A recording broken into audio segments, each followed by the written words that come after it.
የአሜሪካው ፕሬዝዳንት ዶናልድ ትራምፕ እንግዲህ በሚኒሶታ እጅግ አሳፋሪና አሳዛኝ ድርጊት ከተፈጸመ በኋላ አንድ መግለጫ ሰጥተዋል። በአሜሪካ ሚኒሶታ እንግዲህ በፌዴራል የኢሚግሬሽን ፖሊስ መኮንን እንግዲህ በአንዲት አሜሪካዊት በ37 ዓመቷ ማለት ነው በተተኮሰባት ጥይት እንግዲህ ህይወቷን ማለፏን ተከትሎ በተለያዩ የአሜሪካ ግዛቶች የተቃውሞ ሰልፎች እና ትችቶች ለሀገሪቱ ፕሬዝዳንት እየቀረቡ ይገኛሉ።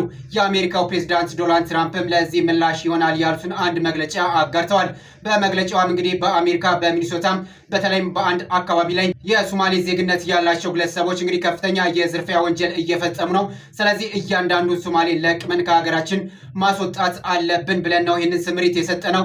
ይህንን ስምሪትም እስኪጠናቀቅ ምንም አይነት የፖሊስ አካል ከዛች ከተማ ነቅነቅ የማይል መሆኑን ለማሳወቅ እንወዳለን ሲሉም ገልጸዋል። የአሜሪካው ፕሬዝዳንት ዶናልድ ትራምፕ እንግዲህ በዚህ ምላሻቸው በሀገሪቱ ዜጎች እጅግ ከፍተኛ ተቃውሞ እየገጠማቸው ይገኛል።